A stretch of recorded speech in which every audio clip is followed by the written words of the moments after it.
Bonjour à toutes et à tous, c'est Stéphane. Pour la chaîne Foilier, je vous remercie de me retrouver chez moi et donc chez vous. Nous lisons actuellement la première partie d'un dossier en bipartie de l'Observatoire international des prisons, de la revue Dedans dehors de l'Observatoire international des prisons, section française. Violence faite aux femmes, la prison est-elle la solution? Et on va voir ensemble ce qu'ils appellent un décryptage, le bracelet anti-rapprochement, outil de sécurisation, point d'interrogation.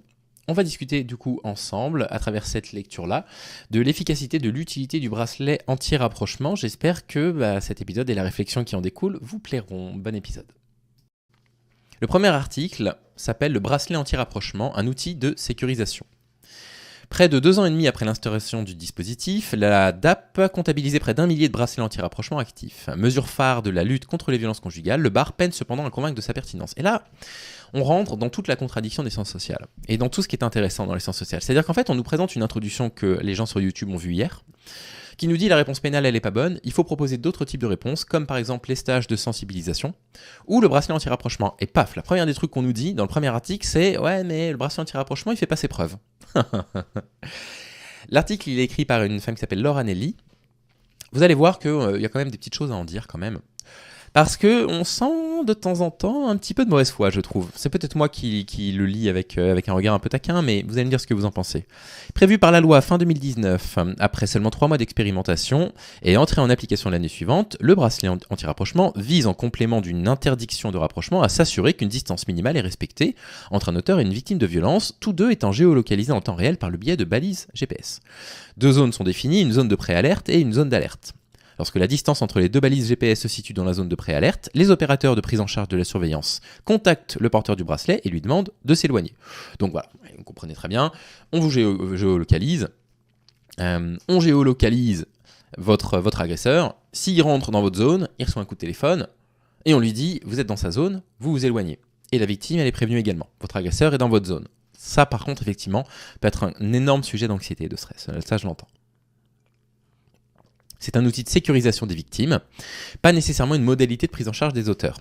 Là, en l'occurrence, je suis d'accord, effectivement, si c'est juste mettre un bracelet anti-rapprochement pendant 6 mois puis ensuite le retirer, une fois qu'on l'a retiré, s'il n'a pas été pris en charge, si on lui a pas appris à travailler sur son impulsivité, si on l'a pas suivi en TCC pour lui expliquer en fait ce qu'ont ressenti toutes les personnes autour, entre autres les enfants pendant les violences conjugales, ça n'a pas changé grand-chose, quoi. L'hypersurveillance promise par le BAR est limitée par le dispositif technique en lui-même. Donc grosso modo, à chaque fois que vous avez une alarme, à chaque fois que vous rentrez dans le truc, vous avez un truc qui sonne, vous avez une personne qui est chargée d'appeler l'agresseur, etc. Et malheureusement, vous allez voir que ça fonctionne pas très bien. Il y a pas mal d'exemples qui montrent que malheureusement, la solution, c'est un peu une solution de rafistolage. Et d'ailleurs, on nous le dit, sur le plan technique, c'est une catastrophe. Pour 10 bracelets en cours, on a tous les jours 30 ou 40 rapports. C'est-à-dire que tous les jours, pour 10 bracelets, donc chaque bracelet va sonner 3 ou 4 fois par jour, quoi. Dans la masse des rapports, il y a des vrais incidents, mais en réalité, il n'y en a pas tant que ça. Au-delà de ces dysfonctionnements, ce dispositif par lequel on interdit à 2 personnes de se rapprocher sans qu'elles sachent où elles se trouvent l'une par rapport à l'autre interroge. Et oui, à partir du moment où, vous habitez dans la ville A, votre agresseur, il habite dans la ville C. Et vous êtes invité pour aller déjeuner chez des amis dans la ville B, qui est au milieu. Et il trouve que votre agresseur, il passe de la ville C à la ville B, mais il ne sait pas que vous y êtes. Et il reçoit un coup de téléphone et on lui dit « Vous êtes en train de vous rapprocher de la victime, éloignez-vous ». Sans qu'on lui dise à quel endroit elle se trouve. En plus de ça, éloignez-vous, mais où? Dans quelle direction? Et la victime, on lui dit, votre agresseur, il est proche de vous, donc mettez-vous en sécurité. Mais il est où? Enfin, dans quelle direction il faut se diriger? Donc dit comme ça, effectivement, on se dit, ce dispositif, il a pas l'air particulièrement efficace si jamais on manque de moyens. Ou alors, il faudrait un maximum de moyens pour que il y ait plus d'opérateurs pour pouvoir gérer ça, pour pouvoir dire, là, vous êtes dans la zone de préalerte, donc pour l'instant, il n'y a pas de danger majeur, mais ne vous déplacez pas, parce que si vous vous rapprochez encore, on va venir vous chercher. Mais c'est sûr que s'ils sont pas assez nombreux, si elles sont pas assez nombreuses, ces opérateurs et ces opératrices, impossible à gérer ce genre de truc. On a souvent des alertes parce que le porteur du bracelet, en prenant les transports en commun ou l'autoroute pour aller travailler par exemple, passe dans la zone d'alerte ou de préalerte autour de la victime. Dans les petites villes, le problème se pose aussi, comme en témoigne Cécile Delazzari, vice-présidente de l'INJAP. Si l'auteur habite dans le centre-ville et que la victime va faire ses courses, par exemple, donc l'auteur il est chez lui, il fait rien, Et la victime va faire ses cours, donc elle se rapproche. Donc c'est elle qui réduit la distance. Malgré tout, c'est à l'agresseur de s'éloigner de la zone. Et vous voyez l'absurdité du coup de ce programme-là. S'il n'y a pas assez d'opérateurs pour pouvoir gérer ces situations, pour pouvoir comprendre pourquoi le bracelet sonne, pour pouvoir s'enquérir, prendre le temps d'appeler la victime, est-ce que c'est vous qui vous déplacez, appeler l'agresseur, est-ce que c'est l'agresseur qui se déplace, effectivement, le dispositif n'est pas efficace. Mais en fait, là où je trouve qu'il y a un petit peu de mauvaise foi dans cet article, c'est que finalement, c'est pas le bracelet anti-rapprochement qui est pas efficace. Ce qui est pas efficace, c'est qu'il n'y a pas les moyens, en fait. Il n'y a pas les moyens, on n'a pas suffisamment de moyens humains pour pouvoir gérer toutes les situations individuellement, pour pouvoir rassurer la victime au téléphone, pour pouvoir trouver la meilleure des solutions. Il est là le problème, c'est pas le bracelet, c'est le fait que, encore une fois, on n'est pas investi d'argent là-dedans, quoi. Et donc voilà, il est arrivé une fois qu'un opérateur appelle un homme de s'éloigner de la zone sans lui révéler la position de la victime, mais l'homme ne savait pas dans quelle direction aller. Oui, c'est absurde. Qu'elles correspondent ou non à des situations de danger avérés, là, il y a une opératrice qui dit « On est tellement noyé sous les alertes qu'on ne réussit pas à les regarder toutes en temps réel comme on le devrait, ça tue l'efficacité. » Un effet contre-productif, également constaté par Franck Olivon au niveau des forces de l'ordre.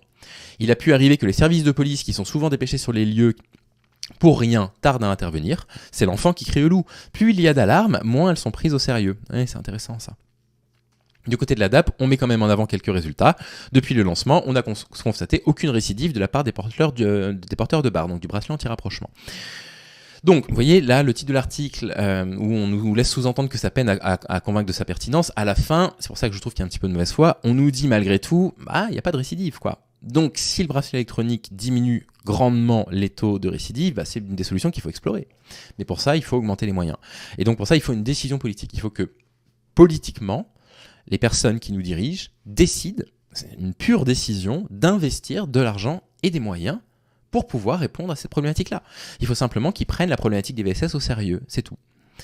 Avec la situation dans laquelle on est actuellement, il y a probablement des plans de plusieurs dizaines de milliards d'euros qui vont être déboursés prochainement pour investir massivement dans les cités, dans les banlieues, pour répondre à des problématiques qu'ils ont, et c'est parfaitement normal.